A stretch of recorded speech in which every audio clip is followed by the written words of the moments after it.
Cette semaine, je vais vous présenter un peu le matériel de l'exploitation. Donc que le matériel d'exploitation, pas celui de la Kuma. Donc on va commencer avec le Maxxum CVX 110. Là, celui-là. Donc c'est le tracteur moyen de l'exploitation, on va dire. 110 chevaux, boîte variation en continu, 140 chevaux en surpuissance. Donc c'est un petit tracteur qui nous sert, il est attelé à la pailleuse, il paille toute l'année. Après on fait tout ce qui est traitement de culture, donc épandage d'engrais et le pulvérisateur. Après on s'en sert aussi un peu à l'ensilage, on arrive à traîner une remorque avec. Et après des petits travaux dans les champs avec du matériel qui lui est adapté. Voilà, donc après on a la pailleuse derrière.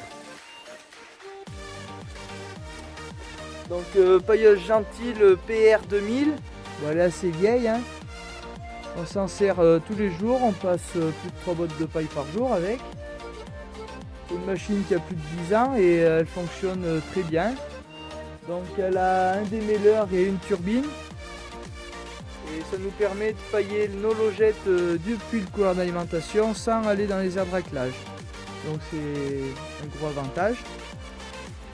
Voilà. Après derrière on a le Pharma Lupro 105. Donc tracteur qui a été acheté en même temps que la mélangeuse. On avait acheté l'ensemble en même temps.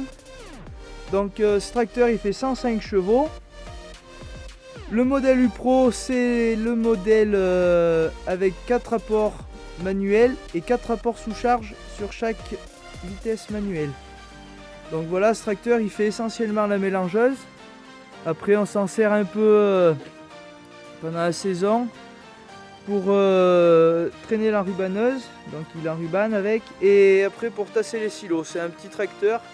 On lui met la masse derrière, ça rajoute un peu de poids et c'est très maniable pour se faufiler dans le silo et tasser le long des murs.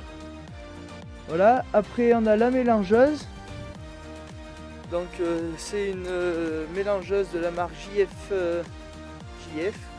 C'est une feeder VM18, donc 18 mètres cubes.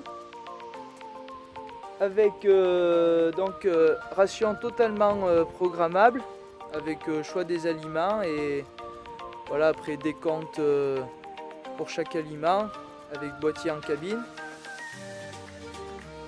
Voilà, après donc un tapis de déchargement à l'avant.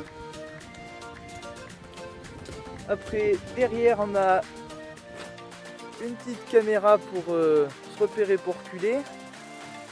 Ça, s'il y en a qui veulent savoir, c'est un aimant pour ça ramasse les corps étrangers qu'il peut y avoir au moment de faire la mélangeuse. Donc on le nettoie matin et soir, enfin à chaque fois qu'on donne quoi. Et là, trappe de déchargement à l'arrière.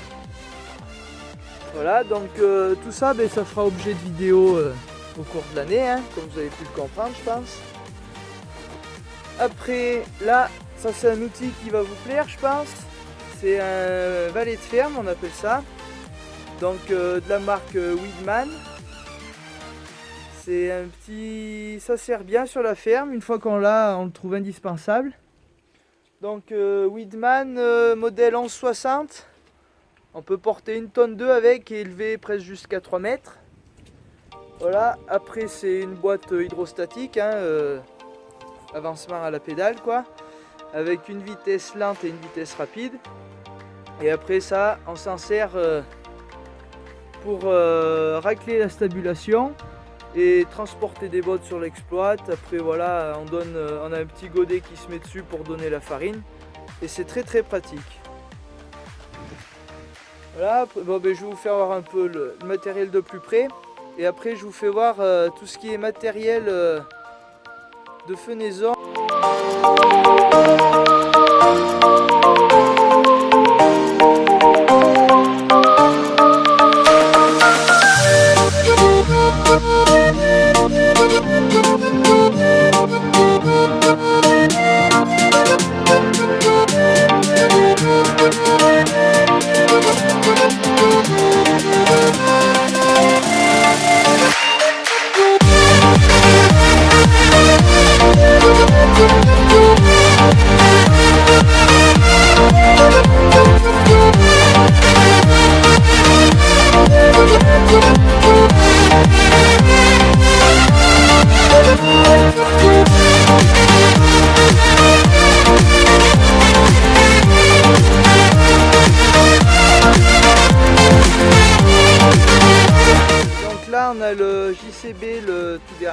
le 531-70, modèle 125 chevaux. Donc 531-70, ça veut dire quoi? Ça veut dire qu'on peut lever 3 tonnes 100 à 7 mètres de haut. Donc sortie de flèche en un seul élément. La boîte c'est une power shift avec blocage dessus. Le tracteur, ça tire presque autant qu'un tracteur sur la route. Donc ça aussi c'est un outil qu'on se sert tous les jours. Et on s'en sert pour faire la mélangeuse, pousser le fumier, dépiler les bottes, donner l'enrubanage. On a une dérouleuse qui se met dessus. Et après en été on s'en sert aussi pour ramasser les bottes. Donc paille, foin, enrubanage. On fait beaucoup de routes avec. En général les pneus ils durent au bout de 2000 heures, ils sont bien usés. Et voilà. Donc on l'a reçu il y a un mois, vous avez vu la vidéo je pense. Et on a fait déjà 120 heures pour vous rendre compte. Là c'est la dérouleuse qu'on met sur le télescopique. Alors c'est une Silo Farmer. Le modèle c'est la Twin Peak. Et le Twin Peak c'est quoi? C'est le pic qui sert à prendre les bottes, qui se rentre dans la dérouleuse. Et l'entraînement pour le tapis est sur le pic. Et après il y a un mécanisme qui... ça s'emboîte et du coup quand on actionne le distributeur en cabine, ça nous fait tourner le tapis. Et ça c'est un outil très pratique parce qu'on donne beaucoup d'enrubanage à nos génisses et ça nous fait gagner beaucoup de temps. Autre avantage, on met une botte sur la dérouleuse, on peut faire le tour de plusieurs bâtiments, ça évite d'ouvrir plusieurs bottes. Voilà, ça aussi je ferai une vidéo où je vous montrerai quand j'alimente les génisses. Voilà. Et aussi, autre particularité, on peut donner des deux côtés, donc droite et gauche, suivant du côté qu'on prend la dérouleuse. Allez, je vais vous faire voir le reste du matériel. Voilà, donc là on est dans notre hangar où on gare un peu tout notre matériel qui nous appartient.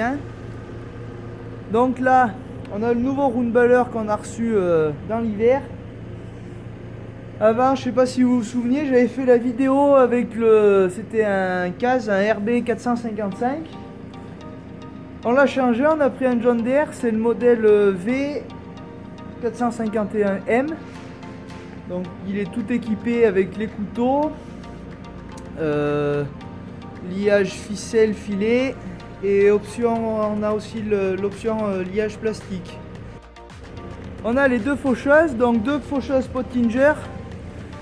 À l'arrière c'est un modèle Nova 4 Extra Dry en 3 mètres portée. Alors cette faucheuse elle nous avait bien plu parce que comme vous pouvez voir, on peut la dételer et en la laissant replier comme en transport sur la route. Voilà, donc cet ensemble on l'attelle au Puma 170 CVX, vous avez l'habitude de voir. Et juste derrière on a la faucheuse frontale. Donc c'est une Alpha Motion, toujours Pottinger. Et celle-là elle fait 3,50 m. Donc on fauche tout notre ensilage. Première, deuxième, troisième coupe quand on arrive à en avoir. Ensuite on fait les foins, enrubanage, enfin voilà quoi. Tout ce qui est dédié à la fauche. Et aussi on fauche nos seigles avec. Voilà, donc après l'endaineur double Fela. Donc ça aussi ça nous appartient qu'à nous, comme les faucheuses et le Roundballer. Tout ce qui est matériel récolte fourrage on l'a qu'à nous. Voilà, donc l'endaineur a rien de spécial, de toupie, 8,80 m de large à peu près, je crois qu'il fait. Voilà, ça aussi c'est un endaineur, ça fait quelques années qu'on l'a. On voit pas trop, mais derrière, alors on a la pirouette, c'est une Pottinger 8 toupies. Donc ça aussi, ça a été acheté il n'y a pas très longtemps. Pareil, on s'en sert tout ce qui est enrubanage et foin. Ça aussi, on l'a tout seul. Et donc voilà, on finit avec le Puma 170 CVX. Donc tracteur que vous avez l'habitude de voir dans les vidéos. Voilà, donc 170 chevaux il fait. Variation continue. 218 chevaux en surpuissance. C'est le tracteur tête de l'exploitation. Il est quasiment toute option, on a le distributeur électrique dessus. Il est prédisposé pour l'autoguidage. Ça, ça nous intéresse pas vraiment pour le moment parce que bon, on n'a pas des champs immenses. Quand on arrive à faire des champs de 6 hectares, et encore, c'est pas des champs rectangles. Voilà, donc après il a les rétroélectriques. Et sachant qu'on utilise aussi 2 autres tracteurs, mais que je peux pas vous faire voir maintenant, je vous ferai voir tout ça dans une autre vidéo quand je vous présenterai le matériel d'Akuma. Et ouais, donc on a 2 tracteurs en Kuma. Donc on fait plus de 500 heures par an. Pas tout à fait, 300 on va dire. Et donc c'est un Puma 130, boîte full power shift, et un T7 185, pareil avec boîte full power shift. Voilà, donc c'est la fin de cette vidéo, j'espère que ça vous aura plu. Allez, je vous dis à la semaine prochaine. Et encore merci à tous de me suivre maintenant tous les dimanches. Allez, ciao, à la semaine prochaine.